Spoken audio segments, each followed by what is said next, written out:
Basic books करनी पड़ेगी। और यूट्यूब पे एक सर है, नेट जो जेआरएफ सॉल्यूशंस उनका चैनल है, और उसका भी इस बार जेआरएफ हो गया है। उसने खाली आपका कोर्स मतलब लिया था, और जो जो सिलेबस आपको करना है मतलब उसको अंडरलाइन करके लो, फिर पीवाईक्यूज उठाओ, 7-8 साल के कर दो। तो विजय भाई, बहुत सारी बधाइयां हो आपको आपके जेआरएफ होने पर। कैसा लग रहा सर थैंक यू सर। आपको भी सर काफी कॉन्ग्रेचुलेशंस। है? टीचर्स को तो बहुत खुशी होती है जब उनके स्टूडेंट्स अच्छा करते हैं। सच में, सच में, सच में, बहुत बहुत। विजय, इस बार आपने 222 222 मार्क्स सिक्योर किए हैं जून 2025 के एग्जाम में। और यस जहां सर। तक रैंक का सवाल है, मुझे लगता है आपका AIR 38 आया है, राइट? यस सर, मैंने भी चैट जीपीटी से देखा था, 37 के अराउंड वही बन रहा था। अच्छा। खैर, रैंक तो अपने आप में लाना बड़ा ही बड़ा कारनामा माना जाता है।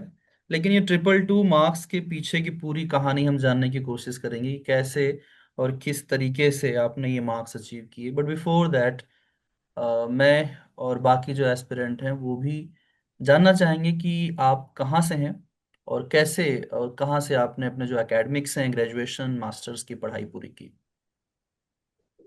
सर मैं ओरिजिनली बागपत डिस्ट्रिक्ट से बिलोंग करता हूँ, वेस्टर्न उत्तर प्रदेश से। फिर मेरी स्कूलिंग दिल्ली के गवर्नमेंट स्कूल से हुई है। और उसके बाद मेरी ग्रेजुएशन, फिर पोस्ट ग्रेजुएशन और फिर बीएड चौधरी चरण सिंह यूनिवर्सिटी मेरठ से हुई है। तो थ्रू आउट गवर्नमेंट स्कूल और कॉलेज से ही रहा हूँ मैं। उसके बाद फिर नेट का था स्टार्टिंग से ही, मतलब बीए के फाइनल ईयर से थोड़ा पता चला था। तो मतलब मेरी लंबी जर्नी काफी लंबी रही है, तो इससे पहले 4 बार नेट क्वालिफाई किया मैंने। ओके। तो मतलब कभी 2 marks, last to last time तो 99.36 परसेंटाइल आए थे मेरे, तब भी जेआरएफ नहीं हुआ था। मतलब काफी डिसहार्टनिंग होता था वो टाइम, लेकिन इस बार फाइनली हुआ है तो थोड़ा लगता है कि हाँ एक साइकिल कंप्लीट हो गया। हम्म, हम्म, हम्म। ये आपका कौन सा अटेम्प्ट था, विजय?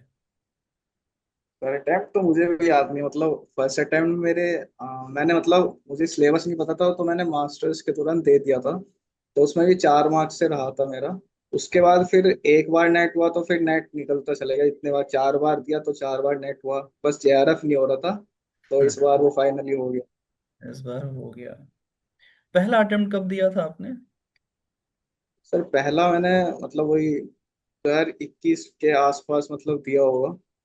मतलब कोविड था तब, तो मतलब 1-1.5 साल तक तो फिर एग्जाम ही नहीं हो पाया हमारा।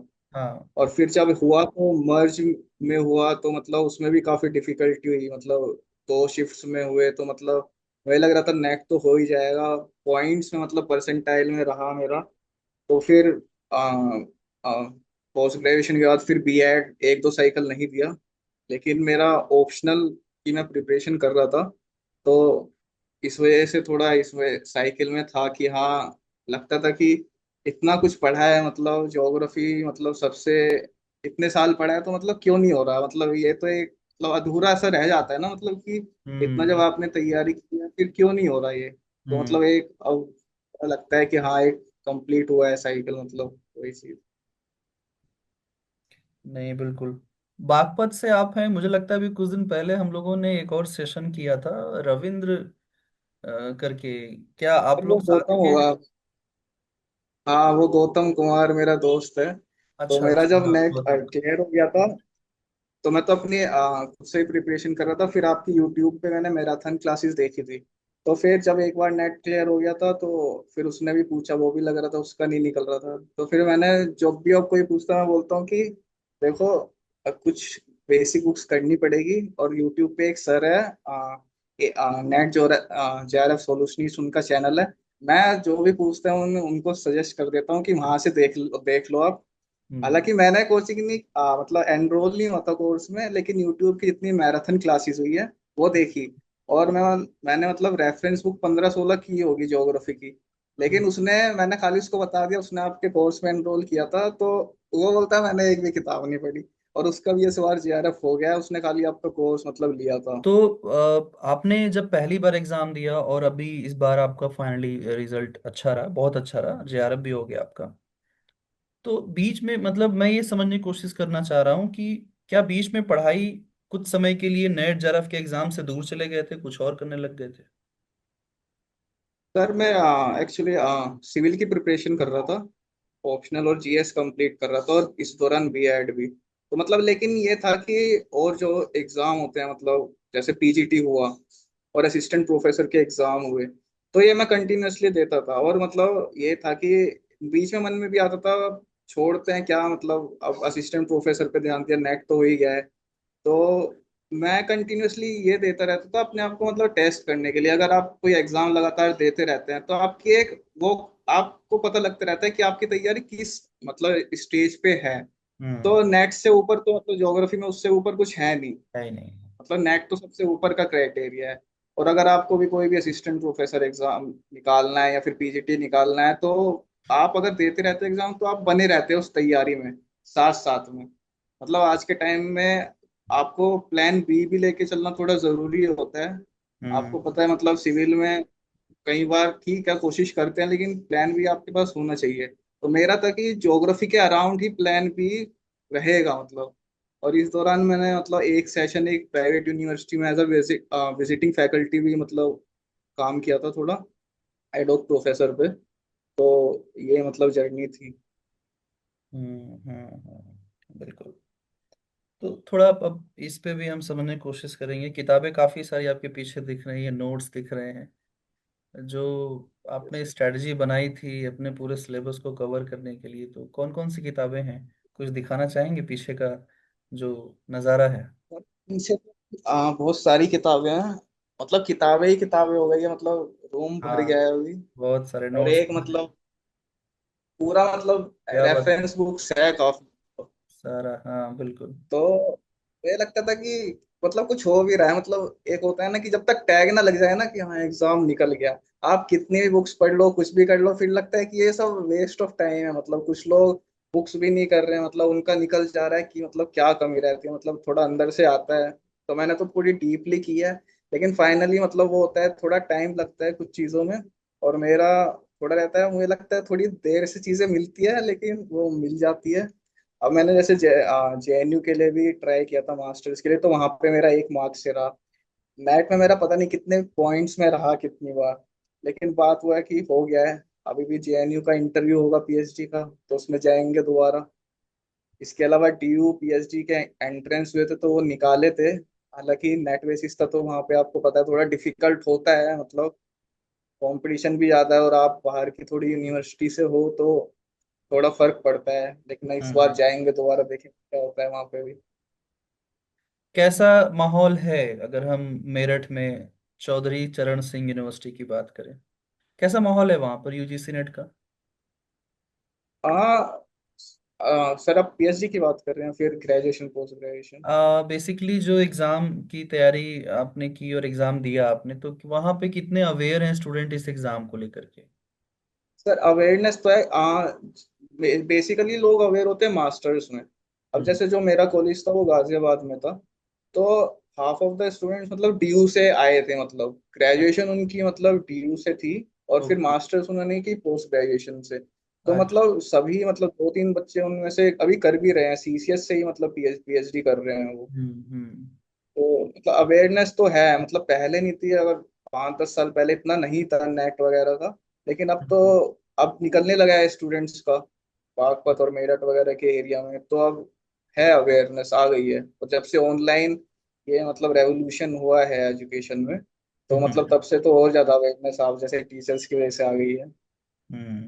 सही बात, सही बात है। ऑनलाइन ने कहीं ना कहीं घर बैठ करके उन चीज़ों को एक्सेस करने का मौका दिया है स्टूडेंट्स को, जिन चीज़ों के लिए बड़े शहरों की तरफ देखना पड़ता था, या वहाँ पे बड़े बड़े कोचिंग सेंटर्स में जा करके एडमिशन लेना पड़ता था, फिर वहाँ रहना पड़ता था, पढ़ना पड़ता था, तमाम चीज़ें थी। ऑनलाइन ने। वही सर, खासकर कोविड बाद जो डिजिटल डिवाइड मतलब बोलते हैं जिसको, वो मतलब थोड़ा कम हुआ है। लोगों तक सुविधाएं थोड़ी सी घर बैठे बैठे मिल रही हैं, सही बात है। युवाओं में एक तरीके से हम देखें, यंगस्टर्स में, कि डिवाइसेस हैं, आज हर किसी के पास स्मार्टफोन है। तो स्मार्टफोन में क्लासेस सारी हो ही जाती हैं, यूट्यूब हम एक्सेस कर लेते हैं, एप्लीकेशंस इंस्टॉल करके, है ना, वो भी हम कर लेते हैं। तो एक इससे काफी बदलाव हुआ है। मैं सर अब जैसे मैं महसूस करता हूँ, जैसे मैं तो यहाँ दिल्ली में ही रहता हूँ, लेकिन जैसे मेरे गांव गांव के हैं लोग, तो वहाँ पे एक ट्रेंड स्टार्ट हुआ है। मतलब गांव में तो बहुत अच्छी अच्छी जगह है, मतलब यहाँ का तो एक कमरा यहाँ के घर के बराबर है, लेकिन वहाँ पर भी स्टूडेंट्स आज के टाइम पे लाइब्रेरी ज्वाइन कर रहे हैं, मोबाइल ले जाते हैं घर से, और लाइब्रेरी मतलब गाँव में खुली है, मतलब लाइब्रेरी क्या, रीडिंग रूम कह सकते हैं उसको। मतलब हर स्टूडेंट जो तैयारी कर रहा है वो वहाँ पे जाके पढ़ रहा है। हम्म, तो मतलब काफी अवेयरनेस, और सब ऑनलाइन ही पढ़ रहे हैं। मतलब पहले ये दिक्कत थी कि दिल्ली आना हो रहा है कोचिंग के लिए, या फिर कहीं जाना होता है बड़े बड़े सिटीज में, तो अब वो थोड़ा कम हुआ है, और इससे मतलब थोड़ा कंपटीशन भी बढ़ा है। बढ़ गया है। लेकिन ये मतलब ऐसा यूथ के लिए मतलब वो जो जानकारी नहीं जा पाती थी, अब अवेयरनेस जो जा रही है, तो मतलब वो नेशन के लिए हमारी मतलब एक पॉजिटिव साइन है। बिल्कुल बिल्कुल सही बात कही आपने। हम बात कर रहे थे कुछ रेफरेंस बुक्स की, जब आपने अपने शेल्फ वगैरह दिखाए, तो कौन कौन से बुक्स थे जो जिसने आपको हेल्प किया आपके एग्जाम को क्वालिफाई करने में? सर बेसिकली कुछ बुक्स तो मैं कहूँगा सबको पढ़नी चाहिए, जैसे फिजिकल ज्योग्राफी सब जानते हैं सविंदर सिंह की, ज्योग्राफिकल थॉट हो गई, मतलब माहिद हुसैन सर की। फिर उनकी एक मॉडल्स करके आती है, हम्म। मॉडल्स इन ज्योग्राफी करके। हम्म। और फिर environment geography Savinder Singh sir की मतलब है। हम्म। और मतलब ह्यूमन ज्योग्राफी भी उनकी है, माहिर हम्म। हुसैन सर की। और एक हम्म। इसके अलावा political geography R D Dikshit sir की हाँ। आती है एक, हम्म। वो पढ़ सकते हैं आप। और रीजनल प्लानिंग के लिए भी आती है एक, मैं नाम भूल रहा हूँ उसका, रिसर्च मेथोडोलॉजी की अलग से, मतलब करने के लिए चले जाओ, मतलब आप एंड नहीं है उसका। और एक काफी अच्छी बुक आती है रूपामेट सिंपल की, हम्म। सोशल एंड इकोनॉमिक ज्योग्राफी, मतलब वो तो मैं कहता हूँ वो मस्ट है, मतलब करनी चाहिए। उसकी लैंग्वेज थोड़ी टफ है, लेकिन वो बहुत उससे मतलब ऐसे क्वेश्चंस उठाए जाते हैं डायरेक्ट, अगर कोई जेएनयू की प्रिपरेशंस कर रहा है रूपा मास्टर्स मेड के लिए। सिंपल बेसिकली देखा जाए तो यूपीएससी बेस्ड बुक है। दो सेगमेंट्स उसके आते हैं, और यस सर, एक, उसकी फिजिकल ज्योग्राफी आती है, हाँ, दो एक सेगमेंट आते हैं, एक में और ह्यूमन वाला सेक्शन है, एक में फिजिकल वाला सेक्शन है। मतलब हम उसमें यस सर। डिटेल में चीजें नहीं पढ़ पाएंगे, टू द पॉइंट चीजें जरूर हैं। लैंग्वेज थोड़ा सा हायर है क्योंकि हर एग्जाम्स के लिए है, ऑब्वियसली हाँ सर, यूपीएससी। उसका मतलब ये है कि आप कॉन्सेप्ट, स्टार्टिंग में उसको ट्राई ना करें। हाँ, मतलब कॉन्सेप्ट कॉन्सेप्ट बेस्ड बुक है वो, काफी हायर लेवल के तो एक कॉन्सेप्ट उसका उसमें है। मतलब ये है कि आप समरी है उसकी, आप उसको कवर कर लोगे ना, तो मतलब हाँ। आपके दिमाग में थोड़ा बैठ जाएगा। और हम्म। कहीं मतलब एग्जाम्स मैंने देखे उसमें से डायरेक्ट क्वेश्चन उठ के आते हैं, उसमें कुछ ऐसी चीजें चैप्टर्स दे रखे हैं जो किसी बुक्स में आपको नहीं मिलेंगे चीजें। हम्म। मतलब इंडियन जो बुक्स है उसमें आपको नहीं मिलेगा वो चीज। ये बिल्कुल सही बात है। तो बड़ी अच्छी लिस्ट आपने बताई बुक्स की। पेपर वन को लेकर के क्या स्ट्रेटजी बनाई थी आपने? सर पेपर वन का मेरा है कि पेपर वन अनप्रिडिक्टेबल है, मतलब आप कितनी भी तैयारी कर लो, तो आप नहीं सकते मेरे आ जाएंगे। मैं बताऊं कि 37 और 29 के रेंज में रहे हैं जितनी बारी मैंने दिए हैं। तो उसका मेरे जो मेरा अपना तरीका था कि आपको 5 5 5, मतलब 5 डीआई के क्वेश्चन, 5 मैथ्स के क्वेश्चन, और 5 रीजनिंग के क्वेश्चन, मतलब वो, और रीडिंग कॉम्प्रिहेंशन के, वो आपको पक्के करके चलने हैं। मतलब उसमें तो आपको थोड़ी श्योरिटी मिलती है, लेकिन अब इतना वाइड सिलेबस उसका है कि आप उसमें ज्यादा कुछ मतलब कर भी नहीं सकते आप। मतलब मैं, मेरा ये अपना था कि जितना इन्वेस्ट मैं वहां करूं, और वहां पे वो रेशो होता है ना, इनपुट आउटपुट रेशो, इतना दूं वहां पे दूंगा, इससे अच्छा मैं ज्योग्राफी को दे दूंगा कुछ। हम्म। लेकिन आप एक बार, जैसे मेरा बीआईडी था तो टीचिंग मेथोडोलॉजी थोड़ा थोड़ा आता था, रिसर्च मास्टर्स में किया था रिसर्च मेथोडोलॉजी, तो थोड़ा वहां से आता था। अब हम्म। लेकिन एनवायरनमेंट तो पूरा ज्योग्राफी का ही पार्ट है, 5 क्वेश्चन, तो वो थोड़ा आपके होने चाहिए। और आप एक बार क्या कर सकते हैं, जैसे लॉजिकल रीजनिंग हुई, तो वो आप एक बुक से रेफर कर लो एक बार, मतलब पढ़ लो अगर पढ़ सकते हो। सबसे हम्म। बड़ा डिपेंड करता है कि आप कौन से फेज में हो तैयारी के, आप ग्रेजुएशन में हो तब कर रहे हो, मास्टर्स में हो तब कर रहे हो, क्योंकि आपको अब उसी हिसाब से अपने टाइम को डिवाइड मैनेज करना पड़ेगा। अब आप मास्टर्स कर लिया आपने और जॉब की प्रिपरेशन करे, तो आप ये नहीं कर सकते कि आप फिर रेफरेंस रेफरेंस बुक पढ़ने चले जाओ। तो मतलब आपको थोड़ी स्ट्रेटेजी अपने हिसाब से करनी पड़ेगी। अब जैसे मैं अपने दोस्त की बात बताऊं, उसकी तो उसने कुछ नहीं पढ़ा, आपका खाली कोर्स लिया उसने और उसका हुआ JRF, मतलब उसने टाइम दिया होगा अच्छे से उसको। हम्म। और मतलब वही चीजें हैं। और इसके अलावा तीन चीज तो किसी भी स्टूडेंट को करनी चाहिए। सबसे पहले जो बिगिनर है उसको सिलेबस लो, प्रिंट आउट निकालो, और जो जो सिलेबस आपको करना है मतलब उसको अंडरलाइन करते चले जाओ, कुछ छूटना नहीं चाहिए। सेकंड चीज है आपको प्रैक्टिस करनी है कहीं पर भी आप। इसमें दो चीजें हैं, आप कितनी भी बुक्स कर लो कोई गारंटी नहीं है निकलेगा। आप खाली क्वेश्चंस करने लगो तो नहीं है, लेकिन आपको कॉम्प्लीमेंट्री है दोनों, मतलब आपको दोनों चीजें करनी ही पड़ेगी। सबसे पहले सिलेबस लो, फिर PYQs उठाओ, 7-8 साल के कर दो। मेरे हम्म। पास 2 मेंस की बुक थी तो 2011 से उसमें दे रखे थे, पुरानी बुक थी एक, लेकिन उससे मैंने किया था। दूसरा PYQ हो गया, तीसरा हो गया प्रैक्टिस। तो ये कई बार मतलब जो प्रेशर होता है ना एग्जाम का, वो इजी क्वेश्चन गलत नहीं होने चाहिए, मतलब जो सब सही कर रहे हैं वो आपका गलत नहीं होना चाहिए। इस बार मेरे मतलब ज्योग्राफी में 79 क्वेश्चन सही थे, तो उसमें भी मैंने मतलब बहुत इजी क्वेश्चन दो थे, वो एल्बेट्रोस प्लेट्यू का आया था वो गलत हो गया। और दूसरा एक फायर का आता है, मतलब वो जल्दबाजी में कैसे वो गलत हो गया, मतलब नहीं होना चाहिए वो किसी भी हम्म। कुछ क्वेश्चंस ऐसे हैं वो आपके नहीं गलत होने चाहिए। वो हम्म। कैसे होगा, वो केवल प्रैक्टिस से होगा जब आप प्रैक्टिस करोगे। बिल्कुल सही बात। सिलेबस पूरा पढ़ना है। अगर हम इसको समरी में मिलें तो बस पूरा सिलेबस पढ़ना है। अच्छा रिवीजन रखना है। प्रैक्टिस बस। करना है। और जो क्वेश्चंस और हल्के इस फुल्के एक हैं चीज उनको इसमें गलत नहीं करना है। हम्म। एक चीज और मैं ऐड करना चाहूंगा कि कुछ लोग मतलब प्रैक्टिकल ज्योग्राफी को छोड़ देते हैं। मत छोड़िए कुछ क्वेश्चंस, मतलब अगर एक बार आप कर लेंगे तो मतलब 4-5 क्वेश्चन का बूस्ट आपको मिल सकता है उसमें एग्जाम में, उसको मत छोड़िए। मतलब बहुत नहीं, स्टूडेंट्स मैंने देखे हैं, प्रैक्टिकल वो छोड़ के ज्योग्राफी तो आते हैं बिल्कुल बिल्कुल भी नहीं छोड़ सकते भाई, ये तो सोचना ही गुनाह है।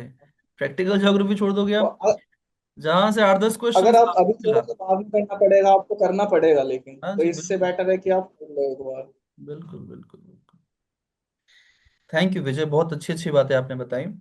मैं चाहूंगा कि हम लोग लास्ट में चलते चलते अपने जो भी एस्पिरेंट हैं, जो जून के लिए दिसंबर के लिए पढ़ाई कर रहे हैं, उनके लिए कुछ ऐसी टिप्स स्ट्रेटजीज जो आप शेयर करना चाहें, जो जिससे उनको एग्जाम में फायदा मिले। तो अभी आपके पास 4-5 मंथ्स है। सबसे पहले तो एक चीज करिए आप ना पिछले 2-3 जो एग्जाम साइकिल हुए हैं उसको एक बार देखिए थोड़ा। और उसमें आप रियलाइज करेंगे कि फिजिकल ज्योग्राफी अब इतना नहीं पूछ रहा है। बच्चे क्या करते हैं, स्टार्टिंग फिजिकल ज्योग्राफी से करते हैं और उसमें बहुत ज्यादा टाइम अपना दे देते हैं। तो वो नहीं करना है, आप कोशिश करिए ह्यूमन ज्योग्राफी से। और अब हो क्या रहा है, ट्रेंड में ये हो रहा है कि फिजिकल ज्योग्राफी से क्वेश्चन बहुत कम पूछे जा रहे हैं। और जब पूछे भी जा रहे हैं ना, अगर आप ना भी पढ़ो तो भी आप कर लोगे, मतलब अगर ज्योग्राफी हल्की सी भी पढ़ी है आपने, मतलब सभी कर रहे हैं आजकल फिजिकल ज्योग्राफी। तो आपका जो ध्यान होना चाहिए वो थोड़ा ह्यूमन ज्योग्राफी में सेटलमेंट ज्योग्राफी, पॉपुलेशन हम्म। ज्योग्राफी, रूरल ज्योग्राफी वगैरह पे, और इकोनॉमिक ज्योग्राफी आपका होना चाहिए। ये नहीं कि आप स्टार्टिंग करो फिजिकल ज्योग्राफी पे 90% टाइम उसको डिवोट कर दो। तो आपको कॉस्ट बेनिफिट रेशो देखना होगा वहाँ पे। और मतलब प्रैक्टिस करें जितना भी PYQs हो, सब्सक्रिप्शन ले सर के चैनल से, मतलब जो सर कराते हैं। सर जब मैराथन क्लास कराते थे यूट्यूब पे तो खाली मैं देखता नहीं था उसको, सारे क्वेश्चन मेरे पास अभी भी रखे हुए हैं। तो मैं कर लिखता था उसको क्वेश्चंस को, और चारों ऑप्शंस दिखता था कि हाँ इस सही है, और तीनों तीनों और जो क्वेश्चंस थे उसको भी एनालिसिस करता था मैं कि हम्म। क्या है क्या नहीं है। और टाइम का थोड़ा ध्यान मतलब दे मतलब। और वही चीज है, मैथ मत छोड़ो, मतलब DI के क्वेश्चन कोशिश करो हो जाए। हम्म। पेपर 1 का यही है, तो हम्म। उसमें आप ज्यादा टाइम मेरे हिसाब से मत दो।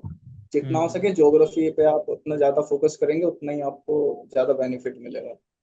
बिल्कुल बिल्कुल, देखिए काफ़ी अच्छी बातें बताई विजय आपने।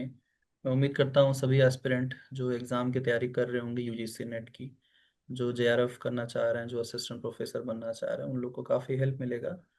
और कहीं ना कहीं आपने बुक्स के रेफरेंसेस भी काफ़ी अच्छे बताए, और एक ओवरऑल स्ट्रेटजी भी काफ़ी बेहतरीन आपने डिस्कस की। थैंक यू सो मच विजय, इस प्लेटफॉर्म पे आने थैंक के यू। लिए और अपनी स्ट्रेटजी को, अपने संघर्षों को हमारे स्टूडेंट के साथ शेयर करने के लिए।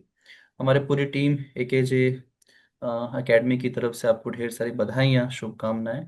ऐसे ही निरंतर आगे बढ़ते रहिए और अपना और घर वालों का नाम रोशन करते रहिए। Thank you sir.